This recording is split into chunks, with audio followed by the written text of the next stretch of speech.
Hello, everyone. Thank you for joining us at this live broadcast for Because 2015. My name is Lynette, and we have joining us today Camille Holthaus, Director of Bisexual Organizing Project and organizer of Because 2015, Andrea Jenkins, keynote speaker, Eliel Cruz, who is also a keynote speaker, and, of course, the co-host of the Bicast, John Clark. Welcome, everybody. Hi, Lynette. Thanks for having us. Hi. So let's start off talking a little bit with Camille. Camille, can you just give us a little brief history of what Because is and what will be happening this year? Sure. Because started in 1992 in Minneapolis and has been hosted in the upper Midwest ever since then. We are a program of the Bisexual Organizing Project, and this year we're partnered with the Queer Student Cultural Center, which is a student organization on the University of Minnesota's Twin Cities campus. So we will be housed at the Kaufman Memorial Union, and we have a really amazing lineup this year. I'm really excited about a whole bunch of things that we're doing, including our two keynotes that you're going to get to hear from themselves. But we also have BiNet USA is coming in and sponsoring our Friday evening opening reception with a project they're working on for getting surveys from bisexual people about what they see in the future. And Saturday night we're having a community celebration, including film. The filmmaker is coming in, Alexia Anastasio, called Little Fishes, and we're going to have refreshments and games, some space for people to dance if they're so inspired, and it should be an awesome evening of socializing and getting to know the people we've been in workshops with all day. And Sunday we have Robin Oakes and Dr. Harakuti talking about the book that they co-edited, Recognize Stories of Bisexual Men. I'm really looking forward to that. And can you just give us kind of a little sneak preview of who and what kind of workshops are happening this year? We have a great lineup. We have 6 workshop slots. There are 5 to 7 workshops in every slot, so I can't imagine that there isn't something for everyone. We have a very interesting selection of workshops on the intersection of bi-identity and religion, and addressing that in a number of different ways. We have quite a few workshops talking about the intersection of bisexuality and other marginalized identities, including race or ethnicity, ability and disability. We also have panels of bi women talking about their experiences, bi men talking about their experiences. We've got some workshops that involve movement and really using our bodies to explore issues. So a little bit of everything for everyone. Sounds really, really interesting. You're doing something else new. Well, you're repeating something that you did before. You're bringing back childcare onto the campus. Is that correct? Actually, we have, as of today, had a slight change. Oh, okay. The university is somewhat concerned about the term childcare. So we are, for the first time in a long time, providing a child space where parents who have their children with them can bring them, and they can have some age-appropriate activities. We have someone who's going to be supervising the space, and so we're trying to facilitate parents being able to bring children and participate in the event as well. Well, that's fantastic. And as always, there'll be breakfast and lunch available, right? To be provided for people on all 3 days. Is that correct? Yeah. Last year, one of our keynotes accused us of trying to feed her every 2 hours. In that vein, we have Friday night at 6 o'clock. If it's your very first time at Because, there is a first-timers reception, so a chance to meet other people who are attending for the first time. Friday evening, we have an opening reception. Saturday morning is breakfast. Saturday at noon, Minneapolis' own fantastic Cafe Southside is bringing in box lunches. And for Saturday evening, we're doing something brand new. We're having a ticketed dinner and also an open dining space. So if you want to have a hot Italian buffet, uh, you can get a ticket to that. And if you want to bring your own food for dinner, you can sit and join us. We're going to be giving away door prizes throughout the dinner hour. And then Sunday, we are feeding everyone a hot Sunday brunch. I'm so excited. Food and everything. It's going to be so much fun. Well, and what I like to reassure people about the food is, yes, if you have food, special food needs, we take care of that. Every meal and reception has vegetarian, vegan, gluten-free, and low-carb options. And we have a number of people who attend with food allergies, and we do take those into account and make sure they're able to safely select food. Fantastic. Just one more question. As far as accommodations, is it pretty available in the area? For places to stay? Or Yes. Oh, yes. We have a room block at Days Inn, and that is where all of our out-of-town people are staying so far. We do have some limited ability to put people up in community housing, but if people need that, they should contact us pretty quickly because we are trying to make sure that we place people with people here locally that we know well. Well, thank you very much. And the Days, I'm sorry. Actually, the Days Inn Hotel is very close to the convention site, and there is both a shuttle and a light rail that makes it easy to move between the hotel and the convention location. Thank you. Let's move on now, if that's okay with you. And let's just chat a little bit with you, Andrea. You are quite a little celebrity. Can you just tell us a little bit about yourself and your work? Well, I'm actually big. I'm a big person. Not a big celebrity, however. But you know, I've been working in and around the Twin Cities on HIV issues, transgender advocacy, queer youth advocacy for about the past 20 plus years. And so in doing that work, I think people have recognized me, I think, as a leader in our community. I'm also a writer and a poet, and so that gives me an opportunity to be in front of a lot of audiences with a microphone, and you know, in many ways, that's how you sort of slowly build a career. So I don't know if I dislike the term celebrity, but I'm certainly not used to it being applied to myself. But you know, I'll take it, I guess. You can take it. It's okay. It's like the word activist. It's hard to accept that when you are, right? Yeah, it took me quite a long time to really recognize myself as an activist as well. So yeah, you're absolutely right. Yeah. Well, thank you. I was just wondering, Go ahead. I'm sorry. Is this your first time at the conference? I imagine not, right?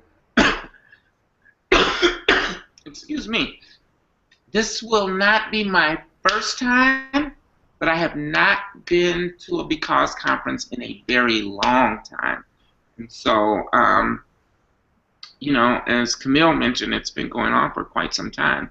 And I have been in attendance at one, but it's been a very, very long time ago. So I imagine it's going to be a very new experience. It has grown and become much more inclusive over the years, and so I'm really looking forward to it. Yeah, I'm looking forward to meeting you. Can you just maybe give us a little preview of what your focus will be on your speech on Friday? Well, you know, I just want to give just a little bit, but certainly, you know, as an out African American transgender woman, I mean, there is very few occasions where I have an opportunity to speak to a group of people and don't talk about the issues and the challenges facing transgender women of color. However, I think that in this conversation, I really want to focus on the intersection of certainly my gender identity and my race, but also how that interacts with my sexual identity, which I don't necessarily talk about a lot in public spaces, although I'm very much an out bisexual person. But so I want to focus on that and maybe how what I see as some opportunities and leadership strategies for moving, I think, the bi communities' issues and concerns forward as we build a movement. I think that we've certainly seen a large movement in the gay and lesbian community, and now the transgender community is really sort of pulling together a political base, even though some people will say that the transgender movement actually spurred the gay and lesbian movement, and I would probably be in that camp. But what was that? I said many of us would. Yeah, absolutely. And so, what does it look like? What's the future for the bi movement, and what are some of the political aspects of that? And also, really, in a lot of times in these marginal community social justice movements, we tend to focus on, the things that are safe and sort of respectable, and not necessarily talk about our sexual lives. And so I hope to bring some of that into the conversation as well. That would be fantastic. I'm looking forward to that. That's great. And is there anything else you'd like to mention right now? I'm really just looking forward to a great event. I know that, I attended the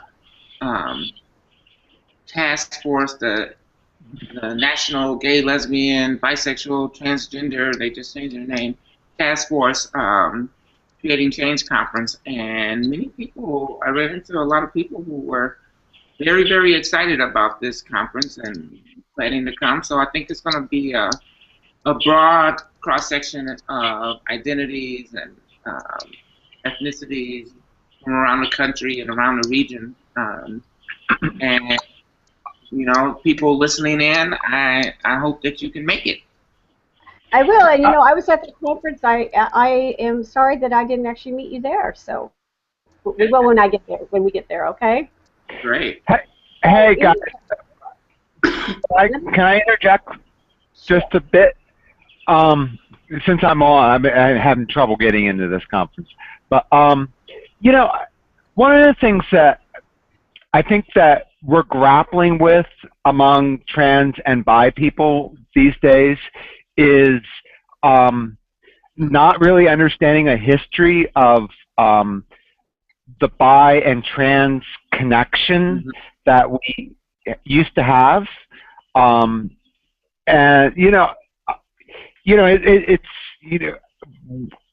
I work with like people in the genderqueer community and people that identify as pan.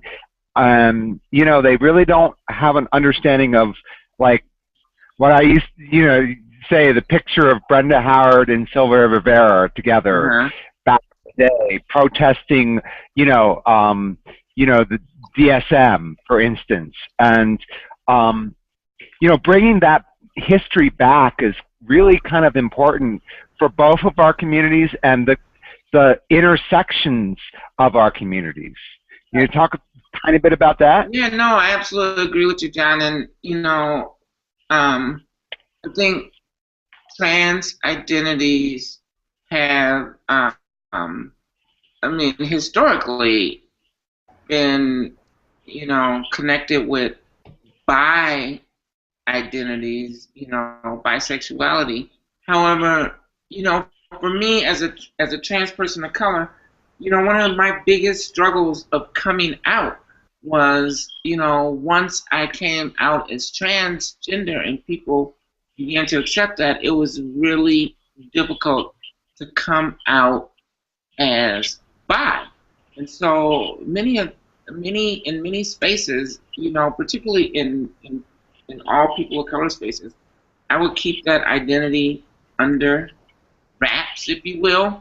Mm-hmm. And because the expectation is that if you become a woman or if you transition to male, then you are going to want to be with the opposite gender, right? And yeah. And that certainly is not the case for people. And I think in many ways as well, trans-identified people really recognize that, the issues that are facing the trans community really require this sort of Herculean focus on that specific community, and don't necessarily always see the intersections with other minorities, and that certainly is not to place any blame on trans communities. I want to be clear about that. It's like the issues are so big that they really need to focus we really need to focus on issues facing our communities. That being said, a lot of communities, gay, lesbian, bisexual, don't always recognize the clear intersections of gender identified people as well, or transgender identified people as well. And so there needs to be, I think, a reminder of some of the history that you spoke about, John, and then an awareness of the issues. And I think a big part of that is being able to have people tell and share their stories, and you'll recognize that many transgender women have wives and girlfriends, and many trans gender men, are gay identified, and so those intersections become a little more clearer when I think when we tell our stories and we're out and visible about our lives. And that's what my new job is all about too, is going around talking to trans people, hopefully getting them to share their stories and then archiving them for history for younger generations to see some possibilities for their own lives. Yeah. And that's Minnesota, is that correct? What was that? I said you're going to be at the University of Minnesota now. Is that right? Yes, the University of Minnesota at the Tretter Collection, the Special Archives, which is an LGBT specific, historical archive, and it's located in an academic setting and digitally available and preserved for posterity. So it's a really big deal. I'm really quite excited about it. Yeah, that's great. I mean, I actually think, like, understanding our stories. John, I need that photo. But, understanding our stories, it's really important for us because, I kind of look at, like, the last, since like 2000, for a long time, the bisexuals and the trans people were sat at the kiddie table when the gays and lesbians were pushing marriage forward. Right.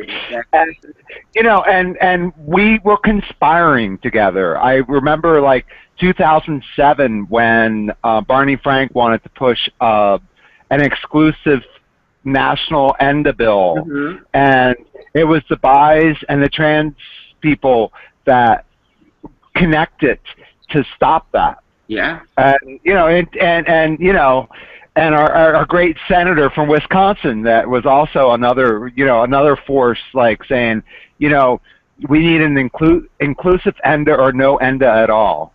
You know, I live in a state where it took 13 years before our ENDA law included trans people, and that just happened last year. Wow. So that was a huge fight, and you know, and there were gays and lesbians that, you know, didn't want to do that fight because they only cared about marriage. Okay. That's where we've been. Yeah. Yeah. No, I plan to explore a lot of those issues. I don't know if I have I don't think I have a whole lot of time, but I'm gonna try. Yeah. Yeah, we could talk forever about these things. Yeah.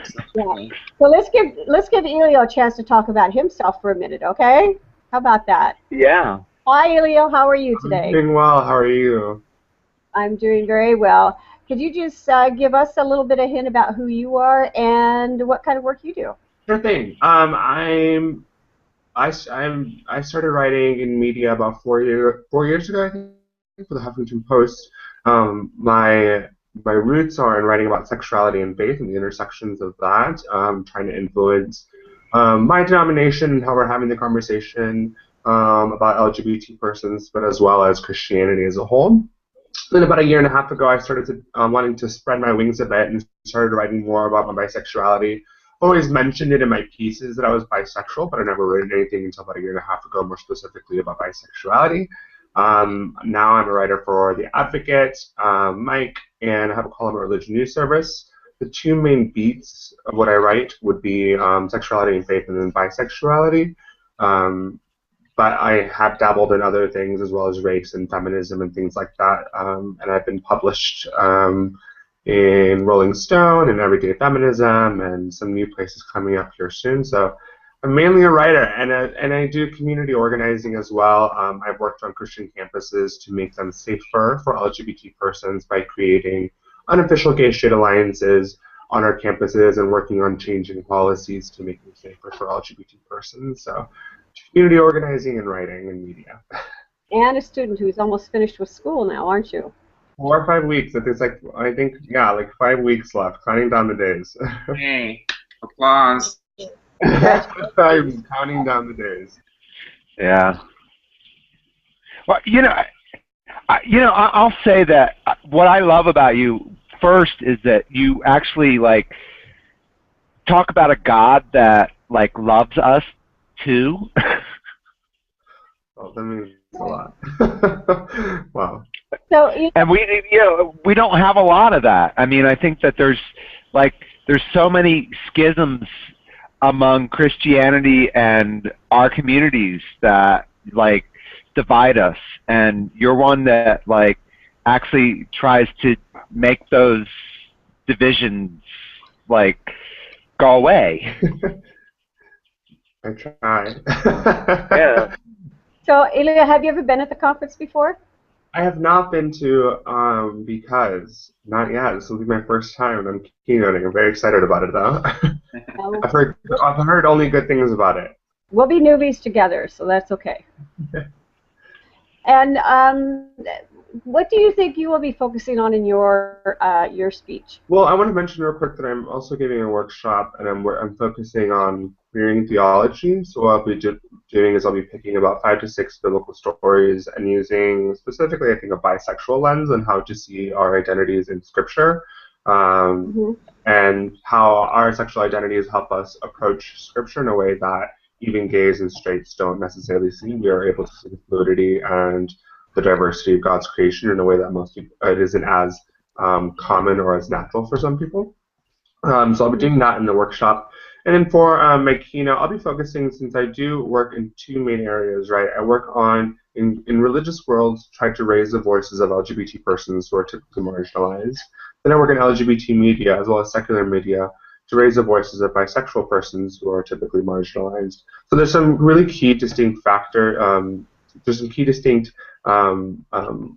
things that are applicable in both of my works of my fields of works that I think will be really great to share, specifically in harnessing our stories and using them to create change. And not because I feel like a lot of people, whether they be LGBT in religious worlds or bisexual and LGBT worlds, feel that they need to have a huge platform or to be officially an activist and like working and being paid at an organization to create some type of change. But I think there's a lot of power behind our stories, and I think stories are agents for creating change, and I want to talk about that. Wow. Wow, fantastic. Looking forward to that too. So, Camille, I just wanted to mention that the conference is actually focused on leadership this year. And you also not coincidentally, but you actually published a paper recently on that, and I'd like to add that link to the YouTube web page for that. Sure. Yeah, listening to to Eliel and Andrea, I can suspect there's some people listening going, and what connects these two people besides being bi? We actually picked Andrea and Eliel to be our speakers because they represent two very different paths to leadership. And we want to be exploring leadership in a lot of different aspects.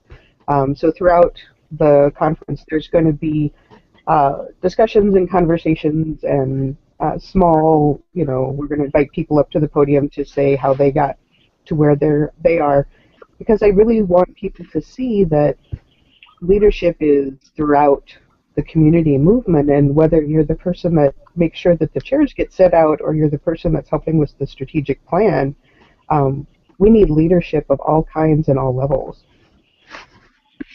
Excellent, very good point. And it's going to be a great conference. Does anybody else have anything they'd like to add today?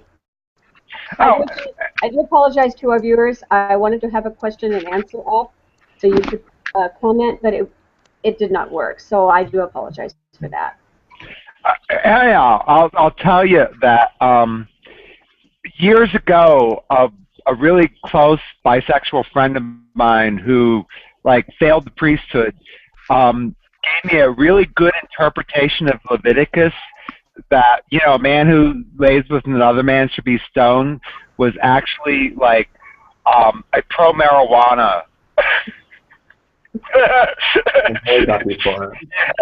God was telling his people to if you're gonna sleep with another man, get stoned first. There was a band, Sly and the Family Stone. They made a song, right? Yeah. That's right. Yeah. I want to thank you all for being here today. Can't wait for the conference. We'll be seeing you there, and I want to thank everybody for joining us for this special broadcast. Thanks, Lynette. Thank you. Thank you. Thank you. All right. Remember, everybody, you're not wrong, you're not broken, and you are not alone. You are a human being, and you are awesome bisexuals. Bye, everybody. Bye. Bye.